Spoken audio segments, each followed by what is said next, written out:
This is the Voiceover Marketing Podcast, episode 54. Hi, this is Kelly Buttrick of KB Voiceovers, doing my best to sound conversational on a promo, but I want to make sure and tell you to take notes. John Melly and his guests give some great advice on the Voiceover Marketing Podcast, so write it down or type it in and you won't forget a thing. Hey there, it's John. How are you? Thanks for spending some time with me today. I do appreciate it. It's been a few months, hasn't it? Been kind of crazy. And honestly, I've been in a little bit of a funk. I don't do well with the winter, and I live in New England, so what are you going to do about that? Well, fine. Take some vitamin D, my friend. Yeah, that's what I do. Also get some exercise in and all that. Just attending to my business. Got a number of things going on in my world that are, getting in the way of things, but everything for the most part is good. It's just very hectic. And I must admit, the older I get, I turned 50 back in December. The big 50. I must admit, I think the winters bother me more. And I honestly will admit, I have been in a bit of a creative funk of late. And I'm pushing on with this podcast to, push on with my obsession about the podcast. I love doing the podcast. And we've got a lot of people who like the podcast as well. As a matter of fact, as I say in every episode, I give you an update on the number of downloads. And despite my not publishing on a regular basis for like 3 or 4 months now, we've got just under 70,000 downloads of all the episodes of the Voiceover Marketing Podcast. We have, as of this recording, 69,926 downloads. And this is an aberration, but on March 10th, we had 823 downloads on March 10th alone. But since the last episode of the podcast, there have been over 11,000 downloads of the podcast. So thank you. Not a day goes by where we don't get downloads of the podcast and people subscribing to the newsletter list, the email list. And for people who are on my list, I'm sending out messages about past episodes with different themes that are covered in each episode. And if you're not getting that, go to voiceovermarketingpodcast.com and click on the subscribe, fill in your name and email address. These go out once a week. I think on every Tuesday they go out, and there's no sales pitch at all other than to go, hey, listen to this episode if you haven't, or re-listen to it if you already have, because I find that when I re-listen to stuff, I hear things that I hadn't heard before. And also sometimes you hear things that you've heard before, but for some reason it takes a different tack, or it just sounds different to you, or you think about it in a different way. So what's this episode about? Like I told you, I've been in a bit of a creative funk in the last few months. I've been working on other things as well. So the podcast, just sort of went over here to the side a little bit, but we're back at it. And, it's a personal thing for me to share with you, but I think it's important to share it with you, warts and all. I ain't perfect. I think that's part of the problem with social media is that for a lot of people, everybody looks at everybody's stuff and says, oh, wow, what an amazing life they have. And, you start to think, oh, well, why, how come I'm not doing all that stuff? Well, I'm here to tell you, I ain't perfect. I got my moments where I'm like, I don't want to do this. And it's a struggle just to, do the stuff that you have to do some days. And I'm no different than anyone else. The difference is that even though I wasn't publishing, the podcast was on my mind, and I knew I would be back doing this and not giving up. And that's kind of the theme of today's episode that I want to share with you. I was listening to an audiobook. You pick them up because you think, oh, there might be something interesting. And there are times when I start to listen to an audiobook and I'm thinking, I don't really like either the delivery or I don't like the messaging, whatever it is. And I kind of felt this way about this particular audiobook. I'm not going to go into what the title was, but there was something about the person. It was read by the author, or was performed by the author, because he went off book quite a bit. And it was about being obsessed with things that you're passionate about. It was basically The book was about going all in on stuff. And it was interesting because he talked about businesses needing to change. And I know that if you've downloaded my personal story marketing piece, which is free, there's a link to it in this episode on the show notes and in pretty much every episode for the last 6 months or so. In my personal story marketing piece that you can download, you can get a copy of that for free. If you haven't, please do. If you've read it, you'll have seen that I talk about my family business. I don't talk about it a lot, but it was a big part of my life for a long time. When I graduated college, shortly after I graduated college, my parents bought a stationery and office supply retail business. And, it was a different thing for my family. I had worked in retail for a long time, just through jobs during college and high school and things of that nature. I'd had a lot of exposure to retail. My parents, not so much. It was a stationery and office supply business. The thing is that Staples started right around the same time. And I'm talking about this in the sense for the need for businesses to change and grow and evolve. And if you think about it, everything in our lives changes and evolves over time. And our businesses should really not be any different. And this author actually made this point. He said, look, I don't comb my hair or get the same haircut that I had 10 years ago. I'm not wearing the same shoes or the same clothes that I had 10 years ago. And it was kind of an interesting perspective. And that's why I like listening to these audiobooks. There was something about this person's delivery that made me say, okay, try and set your prejudice or your preconceived notion about the beginning of this book and see if there are some nuggets in there that you can take away. I don't know why. If I had succumbed to my this guy's driving me crazy, what am I going to listen? I'm not going to listen to the rest of this. If I had stopped, I would have been on disc 1, and now I'm on disc 9. And there have been parts of the book that I've really liked, and there's been parts of the book where I'm like, okay, enough, I get the point. But this was an interesting point, and it's sometimes you got to be open to find the nuggets that you really aren't expecting. And this was one of them, and it reminded me of the story of my business and my family's business. The point that he made about I'm not cutting my hair the same way that I was 10 years ago, and I'm not wearing the same clothes I was 10 years ago. And I thought, well, that's true in my case. I don't have anywhere near as much hair as I did 10 years ago. This is just the way it is. And I'm in a lot better shape than I was 10 years ago. I'm in better shape at 50 than I was at 40. And I'm proud of that. I'm excited about that. But it made me stop and think about businesses. So I looked at my own family's business. Like I said, it was a stationery and office supply store. We'd sell, calendars and typewriter ribbons. That's back when typewriters were still around. And typewriter ribbons were so frustrating because every different manufacturer of typewriter did something a little different so that you had to buy their typewriter ribbons and their correction ribbons and all of that.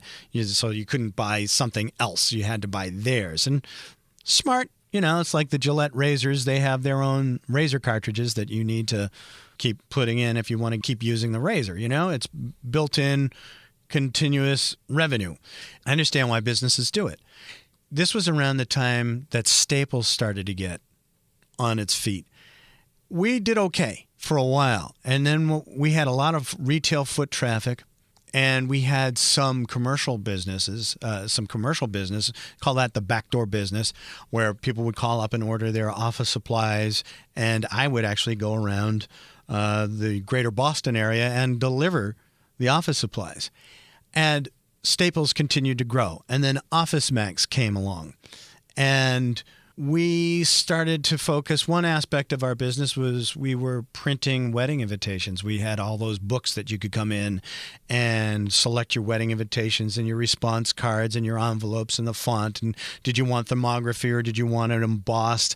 We started focusing on a lot of that. And then we did our calligraphy where we would address the envelopes and the response cards and all of that kind of stuff so that people would mail all of those things in.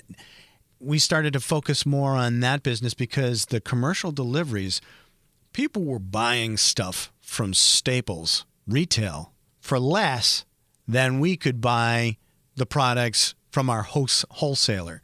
To give you an example, if you went to Staples and bought a case of copy paper, 8.5 by 11 copy paper, let's say it was $25. Well, we were paying from our wholesaler $28 and charging our customers like $35 with free delivery. So you could go to Staples yourself and buy it for less money than it cost us to get the product in the store for us to resell it to you. So we started looking at that, and the business just sort of drifted away. The commercial part of the business drifted away. That was a substantial amount of income that slowly over time eroded. And we would focus on our service, but the prices, people, we've moved into this, I'll mention the company's name, this Walmart mentality where we want to pay next to nothing for our products and our services. And yet at the same time, and I don't want to get too far into it, but everything has a cause and effect. We want to go buy stuff at the Christmas tree shops and at the big box stores, and they're paying people minimum wage and keeping them part-time, whereas these small local mom and pops were full-time businesses where people earned a full-time income, paid their mortgages, were able to send their kids to school and all of that. And now we've got a whole bunch of people working part-time jobs at minimum wage because everybody wants to buy stuff on the cheap. And then on top of that, everybody wants health care and daycare and all the wonderful things that you can get through the business. But in order for anybody to be able to pay the bills and make money, they got to outsource it or send it off to some other country for a lower manufacturing price and sell it on a very small margin. And the economy's drying up. And people are going, well, how come how come all these jobs are disappearing? Never mind automation. You talk about the wedding invitation business. The economy has shifted dramatically. I did an episode on Uber. Is Uber destroying voiceover, I think was the name of the episode. But it's all Evites and do-it-yourself wedding invitations. And people have decided to take that on and do it that way, and it's shifted. And for younger folks, that type of invitation is more acceptable and expected rather than getting something in the mail. Do the unexpected. That's another marketing thing. I could go into a whole episode on this. When's the last time you received a birthday card in the mail or a St. Patrick's Day card in the mail or a handwritten thank you note? When you get I got one the other day. I helped somebody out with a project they were working on, and they had been working on it for over a year, and the audio production was like a culmination. It like brought everything together for them. And so I got this wonderful thank you note from somebody, and it was handwritten. It was left on the console of my studio. I still have it. I know I've talked about thank you notes before. Handwrite a thank you note. Handwrite a birthday card. You will stand out. It's so important to do. Be different. So we had to look at all of that. I'm going off on different tangents here, but this is like a stream of consciousness episode, and I hope you're enjoying it so far. If not, well, hey, you've probably left already. Anyway, I'm speaking my mind. And that's that about that. But no, what I'm saying is that we had to look at how the business was changing. So we ventured into art supplies to see if people were doing that. If people would come in. We needed to have a draw. What is it that people will come for that you can't just get everywhere else? And look at what online retailing is doing to brick and mortar retails. People are ordering stuff online. I do. I order stuff online all the time. I get it. In many ways, it's a lot more convenient. You don't have to fight for parking. Somebody brings it to you. You save all that time. But then you also lose out on the ability to see other options too. Another aside, but I understand it. I've embraced it. I'm part of that thing. I don't shop at Walmart. I try and stay away from the big box stores as much as I can. I try and shop locally. That's... having been in retail, having been a small business owner in a retail location, that is such a hard business that if I'm interested and they give me good support, good service, and a great product, I want to support them. That's what I do. That's my choice. That's how I choose to spend my money. And yeah, I might spend a little bit more money, but those folks working there are putting money back into the community. You know, it's all part of the local economy. It's not going off to some place, no offense, wherever Amazon's located. And I don't like to sound provincial because I have customers all across the country and I have customers around the world and I do business with them. But when I'm buying stuff in the neighborhood that I can get in my neighborhood, I do that, you know. We're looking at that, and the art supplies didn't really go very well. So we sent them back. And then right next door to our office supply business was a card shop. It was a major card retailer. You can find them in most drugstores now. But for whatever reason, that business decided to go out of business. And what we did was we expanded.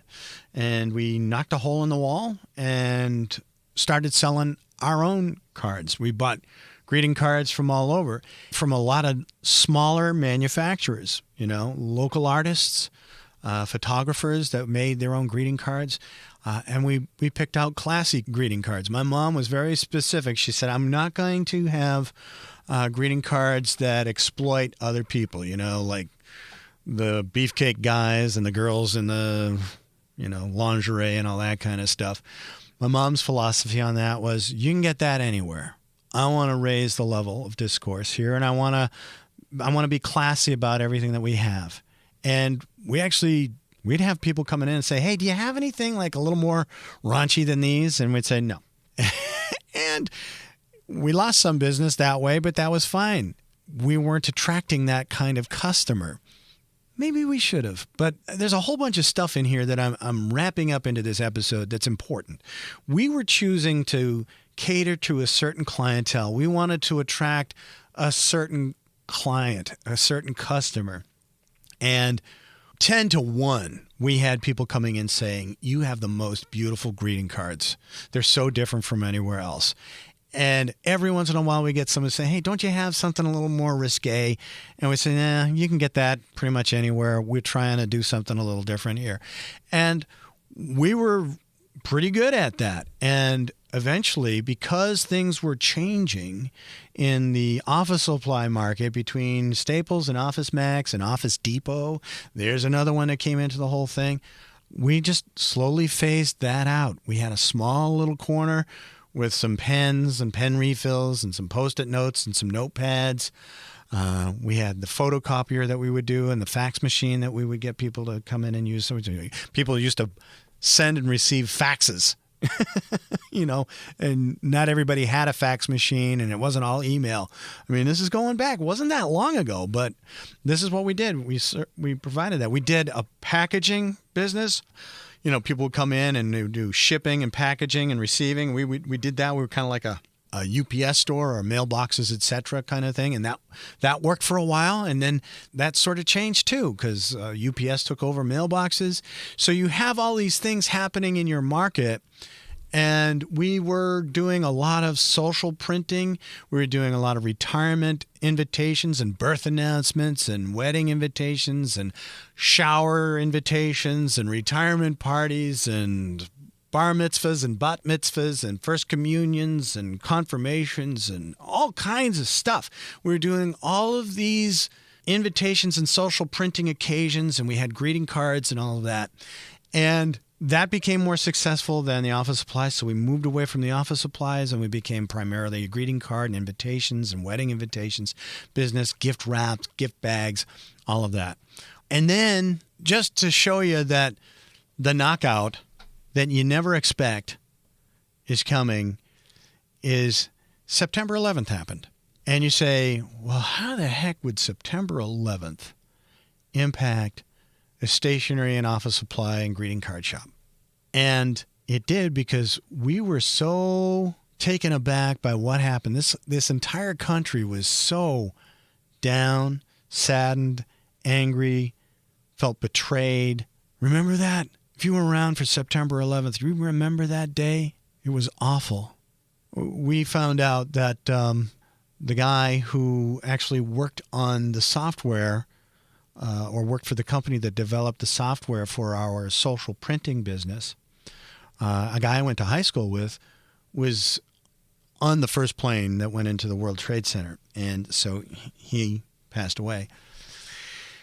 And we were just dumbfounded by that. You know, he had moved to a different company at that point, but he was the guy who actually trained my folks on how to use the software to do a lot of the social printing.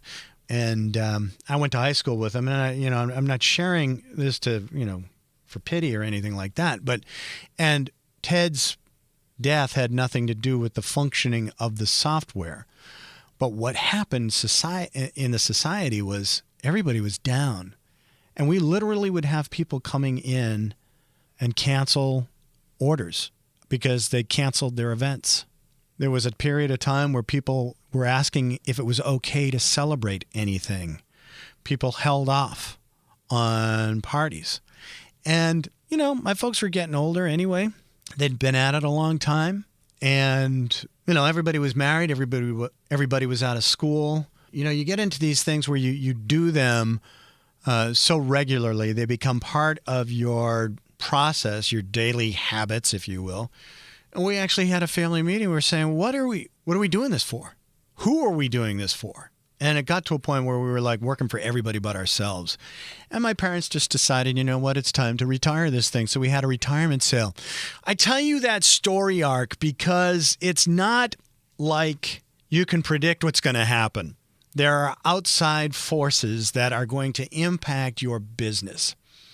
Things that you can see coming and things that you'll never see coming.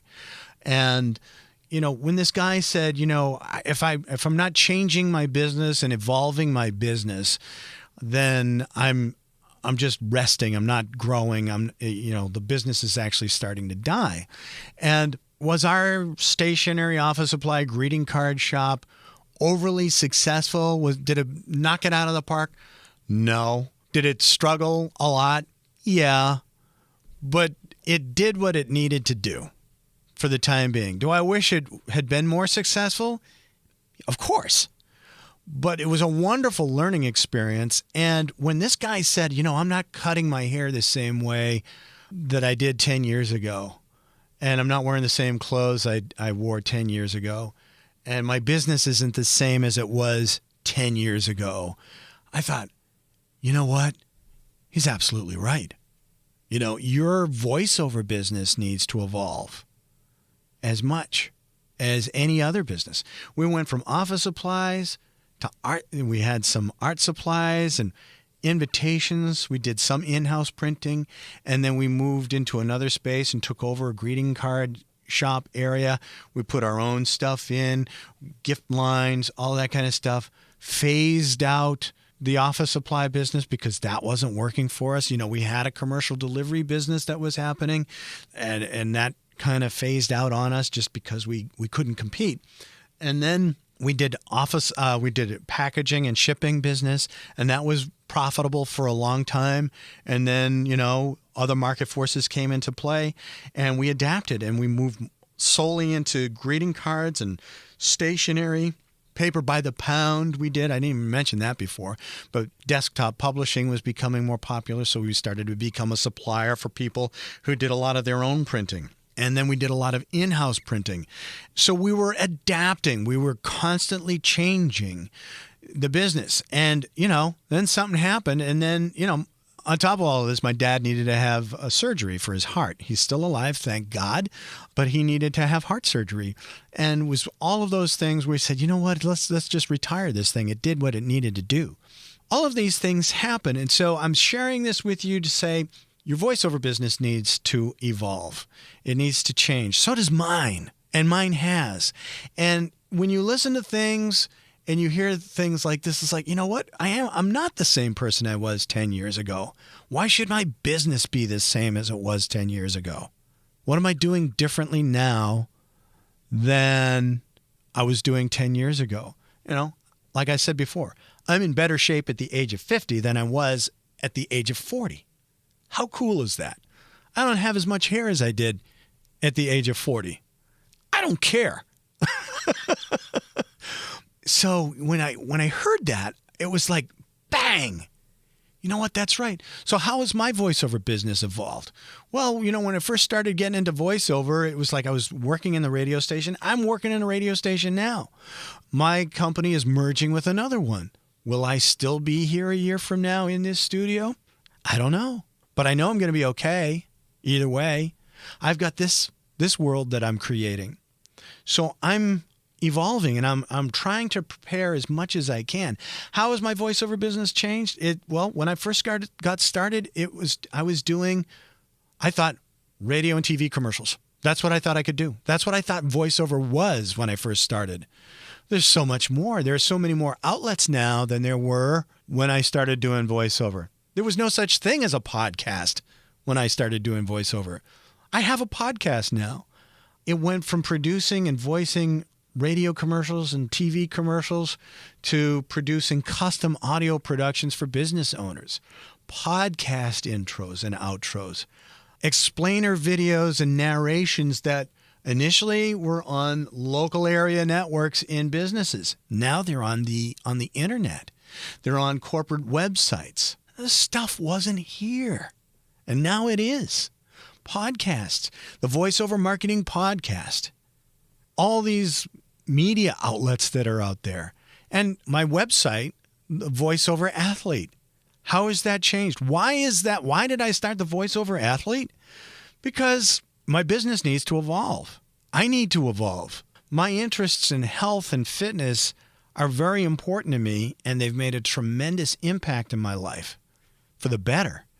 I know that's improved my voiceover career. What I'm about to say, I don't want to sound conceited or arrogant or anything like that, but I've been doing this for what I'm doing in radio now, radio commercials and voiceovers.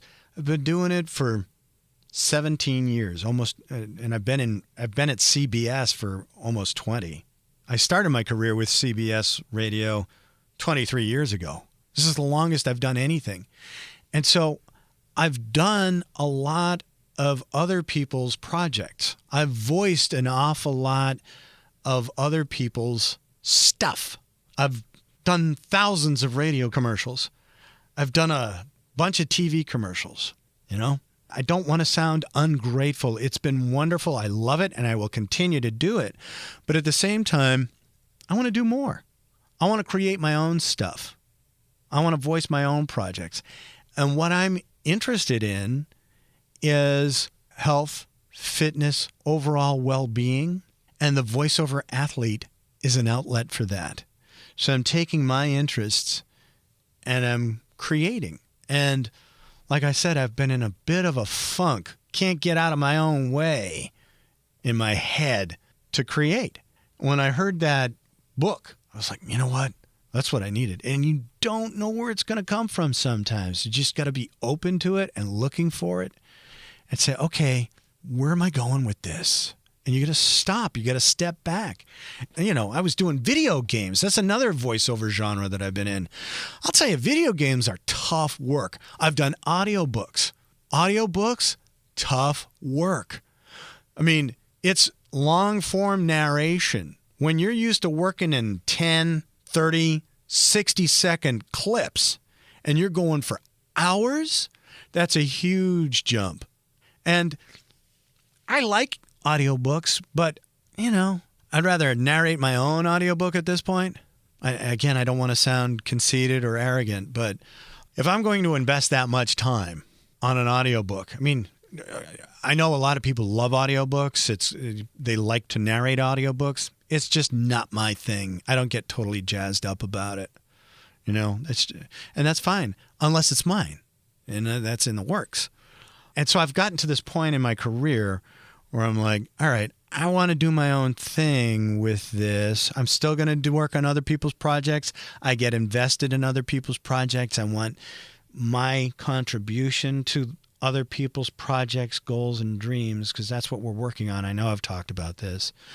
I'm going to give it 120%. Have you ever had anybody say to you, I was at a party, I don't know how long ago it was, might have been a year ago, and they found out what I do.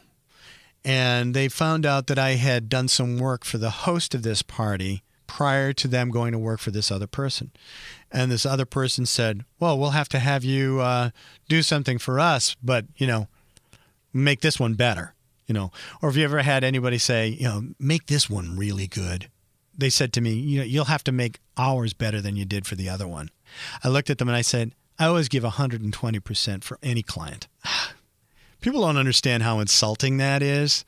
Not to you, but to the fact that you would treat one customer better than another. Every client is important. I'm all over the place. This is what's coming out of my head. I'm working without a net today, people. And I'm okay with that. I hope you're finding this valuable. If not, that's okay too. You're probably not listening anymore. You've probably left the building. You're on to the next podcast. Or you're yelling at the car in front of you. What did they just do? Tell me. I guess my takeaways for you is don't be afraid to have your business evolve and change. Don't be afraid to have your business be a business that you create to suit you. That's what I'm working on now. I'm making this for me. I turned 50. I've said this a bunch of times. It was kind of a big deal for me. My dad's, somebody who says, it's just a number. For me, for some reason, it means something. It means like, I've had another trip around the sun.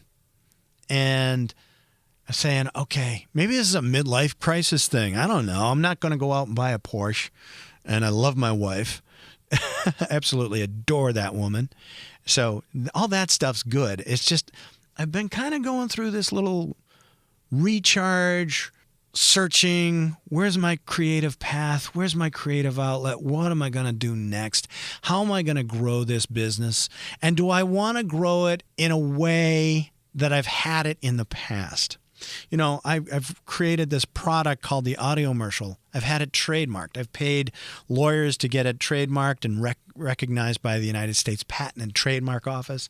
I'm in the process of doing that for something else. I spent a lot of money on it. I made a lot of money on it, but I'm not so I don't know how much more of those I want to do. I've mentioned Dan Kennedy a number of times in this podcast in numerous episodes. I remember being at a marketing conference once where he said, nothing's worse than having a success that you don't want. You could be very, very, very successful at something and hate doing it. And I'm not there. I don't hate doing anything. I'll be honest with you. I hate bookkeeping. I do it, but I hate it. I have an accountant do my taxes and file all my returns, and I have a payroll service that does my payroll for me and does all those reports and withholdings and all that kind of stuff for the state and the federal government, Social Security, FICA, whatever, blah, blah, blah, yada, yada, yada, alphabet soup. All the people who have fingers in my pie taking little pieces away from me. That stuff I have the professionals do, but I'm aware of it. I'm on top of it, but I hate bookkeeping. I love recording. I love editing. I love mixing. I love creating. I love writing. That's where I'm at. When I'm there, you can't beat me. I'm like, where do I want to take this? And I want to make this something that I'm going to enjoy.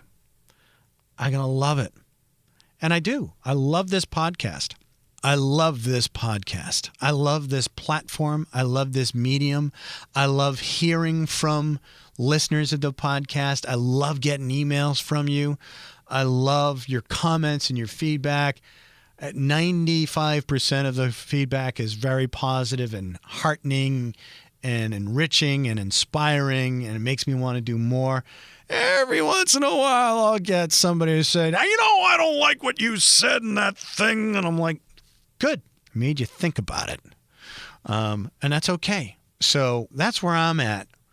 Where are you at with your business? How has your voiceover business changed over the years? Do you ever get into a funk like I do, like I did? This episode is me digging my way out of that. I've shared stuff with you in this episode that I've never really shared before in this podcast.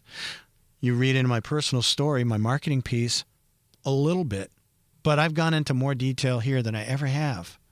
This wasn't an easy thing for me to do, but for some reason I felt I needed to do it. I'm not perfect. I'm not Superman. And I want to share that with you just so that you know that just keep plugging away at it and you'll be fine. But don't look at, sometimes I look at other people who do podcasts or create and all that kind of stuff. And I go, wow, how do they do that? How do they get all that done? And, you get to know them and they go, there are times where I struggle. There are times I have a tough time, but I keep at it. So that's what this is about. I have times when I struggle. I got stuff going on in my world. And, I don't share absolutely everything because I respect those that are going through things that's private, And but I share a lot with you. But I hadn't shared this, and I felt like, what? I need to be honest with people. I got to say, hey, you know what? I needed a break. I was having a tough time. I was like, I hate the winter. What am I doing? I'm 50, yada, yada, yada, feeling kind of sorry for myself. Blah, blah, blah, blah, blah. Yeah, that's over. And so I'm being honest with you. Everybody goes through it. I go through it. I've gone through it. I'm coming out of it. So I want to ask you to think about all those things. How has your business evolved? Do you ever get into a funk? How do you get out of your funk? Where do you see your business going? These are all questions. Let me know. I'd love to hear from you. I've got more episodes lined up. There'll be more from me in the next week or so. If you're not on the mailing list, do sign up for the mailing list. It's right there on the right-hand side of the voiceovermarketingpodcast.com webpage. Get on there. It's a sequence. It's like every week I send out an update with a question and a thought for you to consider. There's no sale other than just to go listen to the episode or re-listen to the episode. I want to thank you for listening to this podcast. I want to thank you for all your support. I want to thank you for being a loyal listener of this podcast and being part of my world. I really, really appreciate it. And all the emails saying, hey, when's the next episode? Hey, what are you doing? How are you? I love it. Thank you. You have no idea how important that stuff is. I sit here and I create and I can see the numbers, but to hear back and have this be a two-way conversation, that's the neat thing about the podcasting. So reach out. I'm inviting you, reach out. I'm not in an ivory tower. I make it difficult to access me during the day because I'm recording and producing. Throughout this whole thing, I've been still doing my thing. It's just like the extra effort for other things. It's been a bit of a stretch. But I'm back. I'm just showing you I'm human. So I'm a human being. If you want to reach out, you want to just say hi, you want to say thank you, please do. I'd love to hear from you. If you want to make a comment, if you'd love to review this podcast, if you want to rate it on iTunes, thank you. Thank you to everybody who's made donations in the past. Thanks for listening. I'll talk to you next week. Take care. Our program originates in the Boston studios. We hope you'll join us again. Until then, we bid you au revoir, keep your chin up, and the best of luck. Well, that's it for this episode of the Voice Over Marketing Podcast. If you like this podcast, please subscribe to it at voiceovermarketingpodcast.com so you'll get notices of new episodes, and please share it with your friends and colleagues in the voiceover world. Also, it would be a huge help if you'd like this podcast and rate it on iTunes to help keep it near the top of the list. Feel free to share your comments and questions about this episode and future topics you'd like discussed at voiceovermarketingpodcast.com. And if you'd like more information on one-on-one coaching where we focus on growing your business, feel free to drop me a line at my cyber assistant's email address at mike@johnmelly.com. Thanks for listening. Now go out there and share your voice with the world.